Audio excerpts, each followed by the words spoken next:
आज हम देखते हैं कि दुनिया भर की संस्कृतियां मौत के बाद क्या देखती हैं, क्या सोचती हैं। मतलब कहानियों, कला और अब तो मीडिया के जरिए भी उन्होंने उस अनजान दुनिया के कैसे नक्शे बनाए हैं। हमारी ये चर्चा रमेश चौहान की किताब मृत्यु के बाद की सांस्कृतिक कथाएं के कुछ हिस्सों पर आधारित है। मकसद है इन अलग अलग नजरियों को समझना और देखना कि ये इंसानी उम्मीदों, डरों और मतलब जिंदगी में मायने ढूंढने की कोशिशों के बारे में क्या बताते हैं। ठीक है, चलिए इसे खोलते हैं। तो सबसे पहले कहाँ से शुरू करें? प्राचीन मिस्र। हाँ, मिस्र से शुरू करते हैं।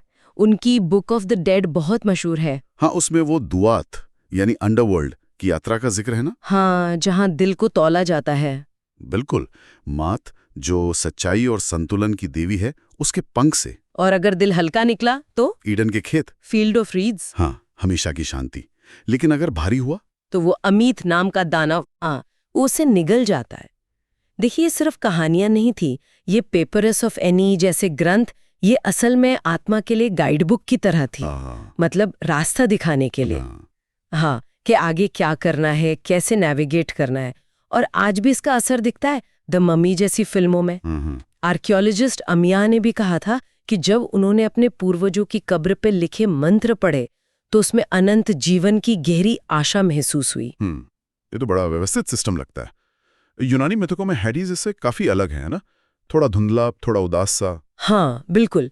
हेडेस ज्यादातर आत्माओं के लिए कोई इनाम या सजा की जगह नहीं, बस एक धुंधली सी जगह है।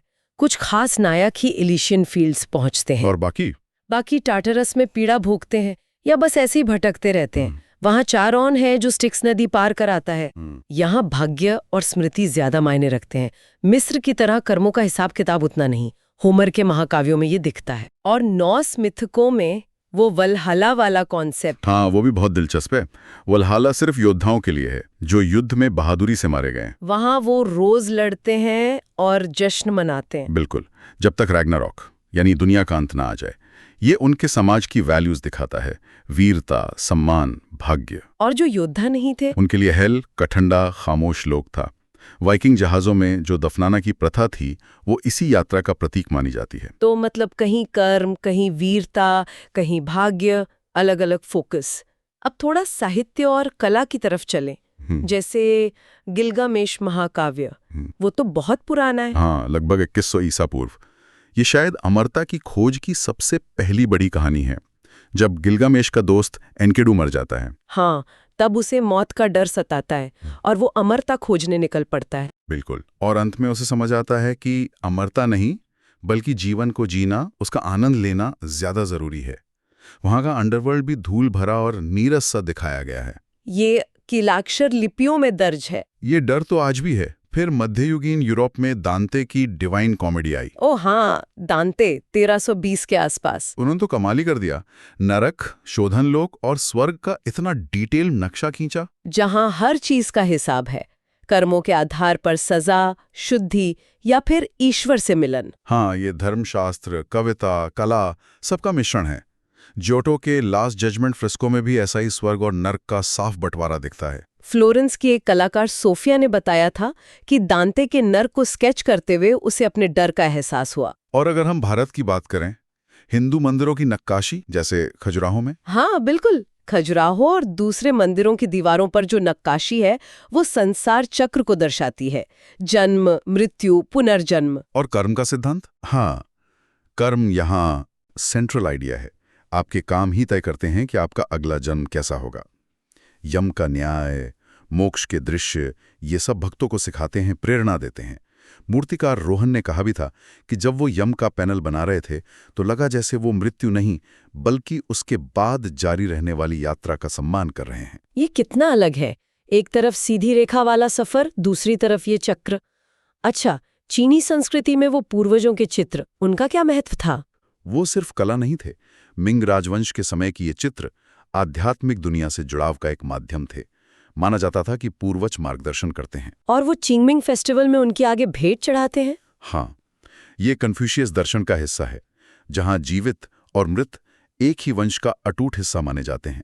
ग्वांगजू की एक युवा कलाकार मेई ने कहा था कि अपने दादा का चित्र बनाकर उसे लगा जैसे वो अब भी उसके साथ हैं। अब आते हैं आज के जमाने पर। आधुनिक मीडिया कैसे इन पुराने विचारों को ले रहा है? पिक्सर की कोको का जिक्र हुआ था। हाँ, कोको बहुत अच्छा उदाहरण है। वो मेक्सिको के डे ऑफ द डेड और एस्टेक मिथकों पर आधारित है। मिक्तलान की यात्रा वाली कहानी। हाँ, उसमें जो लैंड ऑफ द डेड दिखाया है वो बहुत रंगीन है, लेकिन वहाँ आत्माएं तभी तक फलती फूलती हैं जब तक जिंदा लोग उन्हें याद रखते हैं। ये तो बहुत गहरा विचार है। मतलब हमारा वजूद दूसरों की यादों पर टिका है। बिल्कुल। मेक्सिको सिटी का एक फिल्म निर्माता जुआन ने बताया कि कोको देखकर ही उसने पहली बार अपनी दादी के लिए ओफ्रंडा, मतलब वो भेंट की वेदी, बनाई और उन्हें महसूस किया। और जापानीज एनिमे जैसे स्पिरिटेड अवे या गेम्स जैसे ओकामी, हाँ, उनमें शिंतो मान्यताओं का असर दिखता है। कामी यानी अनगिनत आत्माएं या देवता जो प्रकृति में चीजों में बसते हैं, और योमिनोकोनी यानी अंडरवर्ल्ड। स्पिरिटेड अवे में तो आत्माओं की दुनिया बिल्कुल पास लगती है। हाँ, जीवन और मृत्यु, इंसान और आत्माओं की दुनिया के बीच की सीमा बहुत धुंधली दिखाई गई है। ये दिखाता है कि कुछ संस्कृतियों में मौत के बाद का जीवन कोई दूर की जगह नहीं, बल्कि इसी दुनिया का एक अदृश्य हिस्सा है।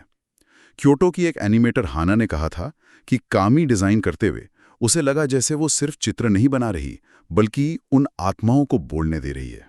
और फिर द सिक्स्थ सेंस या व्हाट ड्रीम्स में कम जैसी फिल्में हैं जो भूत या अस्तित्व या स्वर्ग जैसे यूनिवर्सल थीम को छूती हैं। सही बात है।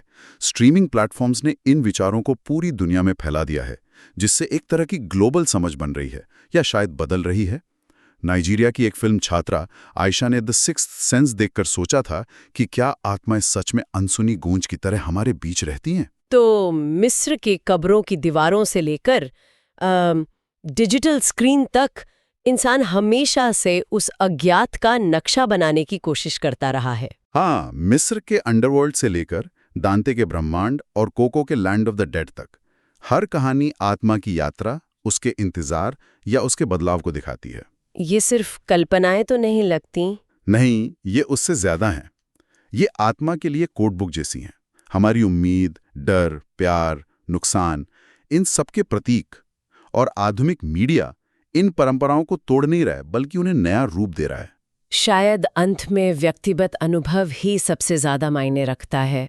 वो पूर्वज का चित्र, खाने का चढ़ावा या धीरे से लिया गया किसी का नाम। बिल्कुल, शायद यही वो चीजें हैं जो इन बड़ी कहानियों को हमारे लिए असली बनाती हैं। तो सोचने वाली बात ये रह जाती है कि क्या ये कहानियां सिर्फ आने वाले कल की कोई धुंधली सी झलक हैं, या ये वो आईने हैं जिनमें हम अपनी सबसे गहरी उम्मीदें और डर देखते हैं। क्या मृत्यु के बाद का जीवन कोई जगह है, या ये बस एक कहानी है जिसे हम यादों, मिथकों और अपने मतलब की तलाश से पीढ़ी दर पीढ़ी रोशन करते रहते हैं।